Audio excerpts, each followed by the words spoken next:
This episode is brought to you by Global X. Since 2008, Global X ETFs has been committed to empowering investors with unexplored, intelligent solutions. Global X specializes in exchange-traded funds that offer exposure to the artificial intelligence ecosystem, including themes like data centers, robotics, semiconductors, and cloud computing. To learn more about Global X's entire suite of ETFs, from covered calls, fixed income, emerging markets, and more, visit globalxetfs.com. Well, it's just small, actionable pieces of information that, a 1-minute lesson that maybe has a point and a benefit and an action, a new behavior. And so it might be a little video mini course where no video is more than 5 minutes, and it might be one video a day or every second day over a period of time, or it could be a curated feed where you mix up things like a blog article or a podcast episode or a report or a white paper or an extract from a journal article. And interviews are really good too, because there's that to and fro that sometimes you get in a workshop. That is a nice way to learn. But as I say, it's incorporated during the work day where people take a moment to engage with that learning and then go back to work. So it's almost like a refresh break. Welcome to the Manage Self, Lead Others Leadership podcast with Nina Sunday for experienced and aspiring people managers. This show will help you explore ways to become a more intentional leader. Each episode, host Nina Sunday speaks with some of the brightest business minds on the planet who share a passion to elevate and transform team culture. Workplace culture hides in plain sight. Is yours flourishing? Join the movement to make your workplace a better place to work. Are you ready? Because it's time to manage self, lead others. Well, I'd like to welcome my assistant for the last few months, a learning and development graduate now, who's about to take off into the corporate world. Welcome, Isabel Odger. Thank you, Nina. Hello. Thanks for having me. And we've been working on a project here, morphing my one-day workshops into this e-learning platform that we've been using. And you've been asking questions, and we thought that we might have you ask those questions in case our listeners, it's of interest to them. So yes. Far away. Well, so I've sort of been witnessing a new style of training delivery that is kind of an answer to fitting in professional development. So I was hoping that you could tell us about a new trend in L&D that allows people to not have to leave their desks to go to a specific workshop on a specific topic, but instead learn on the fly, so to speak. Absolutely. And one of the biggest hindrances to getting training scheduled is people finding everybody having the same day or half day available. And while this is not a replacement to the occasions where you do want everybody to get together, wouldn't it be nice if we could have a learning organisation where we're regularly learning and not just relying on, is everybody available this week? So about 18 months ago, I came across an already created software platform that actually you as the author of the content, as the curator of the feed, you automatically or you populate your content, whether it be images, videos, articles, and it's delivered to the user through their smartphone app or through their desktop as a notification once a day, and they can choose what time they go in to access the information, but it's 5 minutes a day over the duration. Now, we call them short and sweets because it's a daily 5-minute short and sweet micro lesson. But also we're playing around with either the 5-day duration and the 30-day duration, but it could be a 14-day, a 21-day, and some organizations are contacting us and say, Nina, we want just a 21-day on this particular topic, and we can create that for them. But research shows that people can only devote about 1% of their working week to training, and that works out to about 24 minutes a week.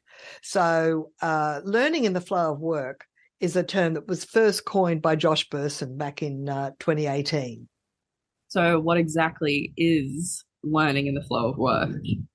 Well, as you said it before, it's learning on the fly. It's not taking time away from your desk. It's within the employee's workflow. And they might use 5 minutes of training or viewing a micro lesson as a break in between different tasks throughout the day. Mm-hmm. So it's giving people access to relevant, interesting, and effective micro learning that is bite-sized and also is actionable and accessible. So they've always got their phone with them, so they can just when maybe at the end of lunch they might choose to access it. Then they can choose the time they access it. It's just the idea of having this daily flow and learning in the flow of work. Are there like more sort of benefits to that bite-sized format of learning? Oh yes, Josh Bersin has some very specific research on that, and I'll put in the show notes the actual figures, 20 times increase in this and 2.6 times increase in that. But I'll just say quite succinctly, he's discovered that organizations that do this regular micro learning and give access to their teams, they exceed their financial targets. And if it's including customer service training, well, they're obviously delighting their customers. If they're growing their people through professional development, well, then they're more likely to retain their people, maybe not forever, but at least for longer. And they're building skills that lead to career growth. So you're building skills with your own people who you can then grow and promote within the organization, which saves costly recruitment fees. Mm-hmm. And you're helping people grow, you're helping people realize their full potential. And one of the things that we've had in this very VUCA world, volatile, uncertain, complex and ambiguous, VUCA, V-U-C-A, people that do regular short learning adapt better to change. They embrace change rather than resist it or fear it. So that's what you want. You want people that go, oh, there's another change? Well, that's fine. I'll just go with that. It's the agile concept. And of course, what you want is innovation. If you've got people that are growing with their abilities and their mindset and their behaviors, well, they're more likely to come up with innovative ideas. And that's truly what you want. Yeah.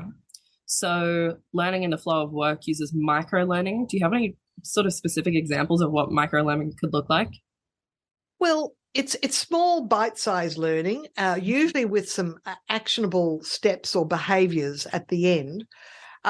So if it could be a video mini course with maybe up to 5-minute videos. It could be a blog article. It could be a podcast episode. It could be listening to an extract from a podcast episode.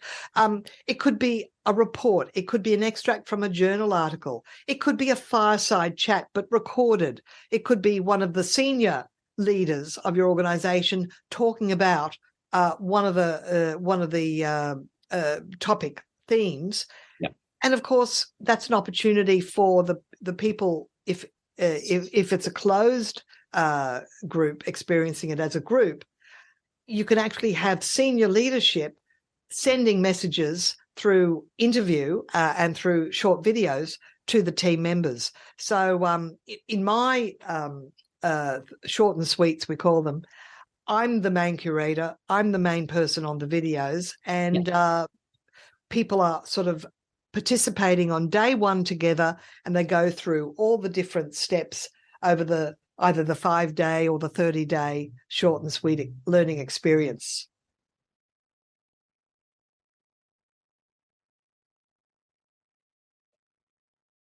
So are there any automated or turnkey platforms that deliver a pre-prepared feed or a curated feed to people? Well, yeah, that's it.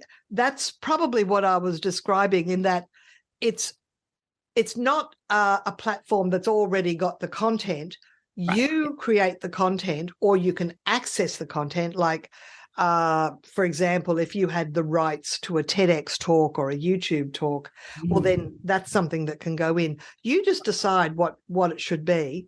I already had created these mini courses in customer service, time management, and business writing, but I was finding that once again, people were having to buy it as a solo experience, and it was a bit lonely. So what we now have is, it's like we have a date, we set a date where it's going to start. And that's people download the app either on their phone or through the desktop to view on their desktop. And they all start on the same day, but they don't have to start in the same moment. They'll get the notification at the same time, but they've got 24 hours, or they can catch up later. But here's the thing, they do earn points if they do view it within the 24-hour time frames. We encourage people, there's a little bit of incentive there to actually participate. But more importantly, there's peer-to-peer support, and people can send messages of encouragement. Look, you don't have to know the person to actually get an encouraging message. And then by the end, we are actually all becoming friends. And I try, if it suits everybody, to create a recognition meeting at the end where we all get to meet live online over Zoom.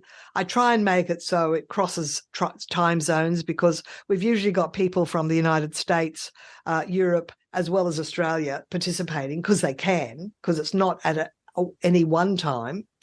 And by the end, well, I get people saying, when's the next short and sweet? I want to do another one. Yeah, so it's very much a group experience, and the peer-to-peer support you think is really kind of the crux of what makes it work. Yeah, that's why I really no longer sort of promote on its own these mini courses. I've now populated a platform where it delivers it as an experience that other people are experiencing at the same time. And just the comments, it's like, well, I won't say it's a book club because you're not reading books, but if you know what I mean, it's like 5 minutes of learning a day, but you have other people within the same cohort that can actually comment, or if you had your own question. If certainly I'm available, say I wasn't available, someone else might be able to answer that question or give an opinion. If you're thinking, what if? A lot of people say, oh, yes, Nina said this, but what if? And then you're off innovating. So just ever so slightly changing the subject, why should a manager cultivate a learning culture? Well, Peter Senge wrote the book originally, The Learning Organization, and definitely the research shows that if you can give people a sense of personal progress, if you build capability, you'll have more loyal team members. They will be more engaged. They're more resilient.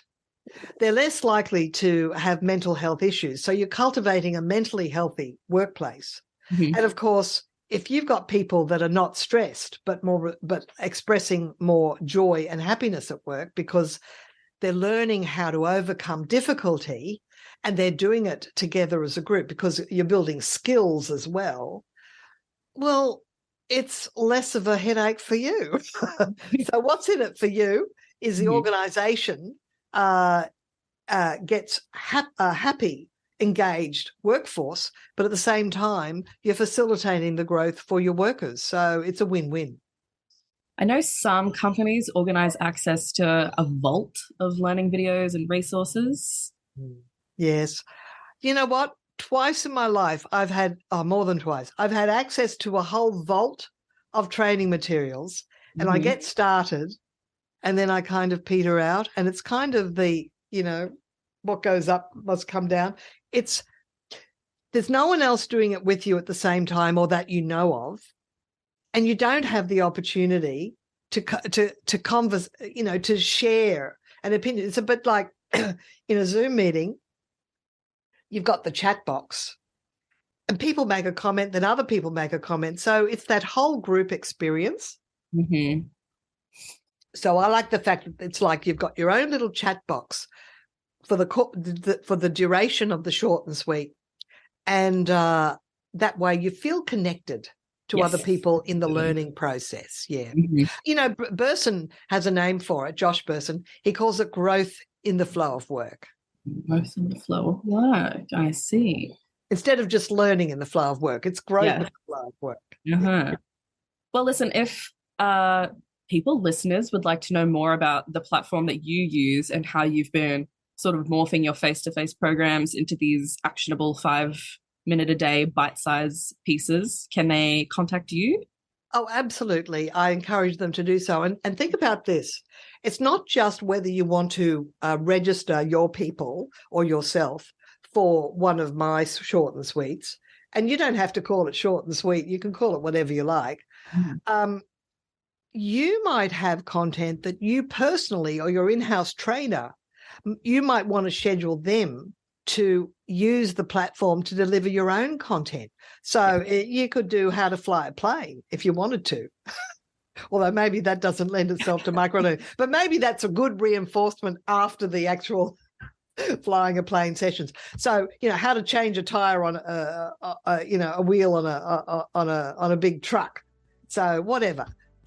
You can use it for any technical training whatsoever. It's your platform to put in whatever content. So look, there's a few suppliers of this out there. I'm using one that I'm happy with, and I'm happy to share that with my listeners. Yeah.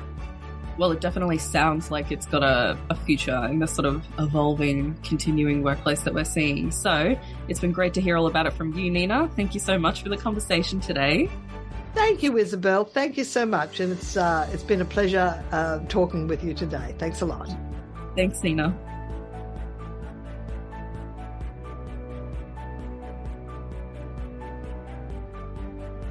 Nina Sunday is on a mission to help leaders transform culture.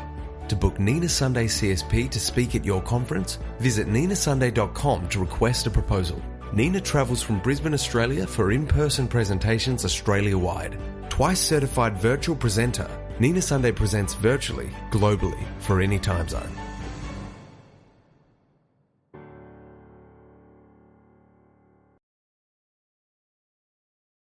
This podcast is a part of the C-Suite Radio Network. For more top business podcasts, visit c-suiteradio.com.